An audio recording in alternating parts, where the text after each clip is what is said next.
Hello, good morning. Wow, day 2, and here we are. How did you go with being aware of how much you criticize yourself?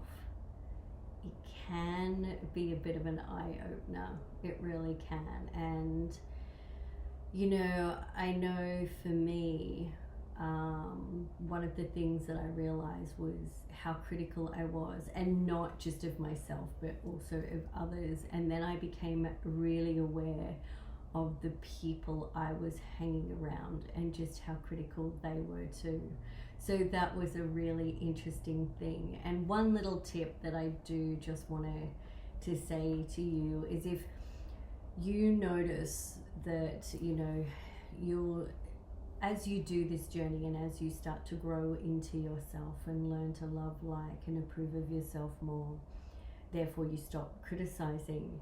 But other people's criticisms, or the way they criticize everything in their life, becomes a lot more apparent. And one thing that I would do, and Louise Hay, this is one of her things I've learnt from her, was that if they were sitting there going, it's so hard, life is so hard, I do this internally myself now, I think, well, that might be true for you, but that's not true for me. So if you notice with the people you're around being critical, just know that, that could be very well true for them, but that does not necessarily mean to say it's true for you. The other thing is, how did you go saying to yourself, I love you and I accept and approve of yourself? How did you go with that? Because I know for me, I found that extremely hard, and especially saying that in front of the mirror, because I didn't want to believe it. And I had, the tears would come up, and then I had that, talk going, Annie, this is stupid. Like, seriously, this is embarrassing. You're being ridiculous. Like, really? Do you really think this is going to work? So really persevere with that, because the more I know that I kept doing it, and I still say these words to myself every single day, Annie, I love you, I really, really love you, I love and approve of myself. So I know that for me, persisting and pushing through that resistance has truly helped me change, and there's definitely been a shift. So I know you can do it too. So it's interesting. So just this week, just be really aware of just how much you're criticizing yourself. And just, if that criticism comes up, just be like, okay, thank you, but you know what? I love and approve of myself, or I'm willing to love and approve of myself. And just see how you go with that. Okay? Alrighty, let's get into it. Day 2. Now, this is also a bit of a challenging one, and that is forgive yourself. I know. Forgive yourself. It is so much easier to forgive others sometimes than what it is to forgive ourselves. And forgiving yourself just means, I'm just letting go of the past. We can't control the past. We can't control that situation. We can't control what we've said, what we did, what we didn't say. It's been and it's gone. It's in the past. And at that particular point in time, or for those particular experiences and situations, you were doing the best that you could at that particular point in time. Now, if you're sitting here going, no, actually, Annie, that's all on me and I am absolutely at fault for that, then take ownership, reach out and try and make amends there. But the most important thing is still forgiving yourself, because that was then, this is now.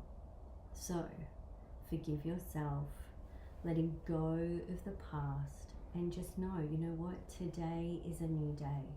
Today you are in your power, and you get to make different choices because you're starting to think differently.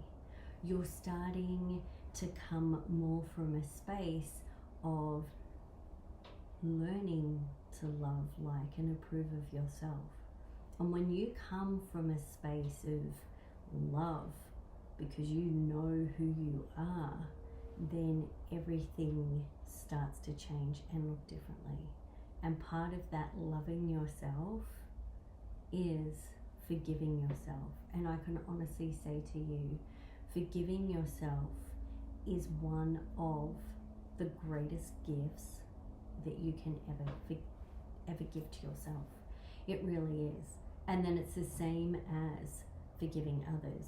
You know, I always say to my clients, we carry around, you know, anger, guilt, resentment, shame, you know, bitterness, frustration for other people, situations, and even ourselves. It's like we are carrying these big boulders in our backpacks, and you're carrying it, and you're carrying it, and you're carrying it. And the only person that you are hurting is yourself. So please, today, I want you to forgive yourself. Pull out those boulders out of your backpack. Look at them, feel them, smell them, and then let it go. Let it go. It's happened. I'm not saying that what has happened is okay. Because you know what? It wasn't okay if you're hurt and you're carrying this stuff. But what it means is, forgiveness means that you're just prepared to let go of holding on to the shame, the guilt, the anger, the resentment, the embarrassment, all of that. You're just letting go of that. That's what it is. That's what forgiveness is. And if somebody has really hurt you, that doesn't mean to say we get there and go, okay, well, I forgive you. By all means, come on over, let's have a lamb roast together. No. Because you get to control who's on your picnic blanket. And that's how I look at life. And I always say this to my clients. You know, life is like a picnic blanket. You're in charge of your picnic blanket. Who deserves to be on your picnic blanket? Where are they on your picnic blanket? I know who's on my picnic blanket, and people can move accordingly. And then there are people who are on the fringes of my picnic blanket, and then there are ones that are out there with the green ants, and that's okay. That's okay. Because the thing is, when you forgive yourself, and when you are learning to love, like, and approve of yourself, you start setting up healthy boundaries. You start wanting to protect yourself more. You start wanting to protect your own energy. You become very well aware of who is filling up your cup or who is draining your cup, okay? And the most important thing is, you're in charge. You are absolutely in charge of you, okay? You're in charge of your thoughts. You're in charge of you. So, today, I really want you to forgive yourself.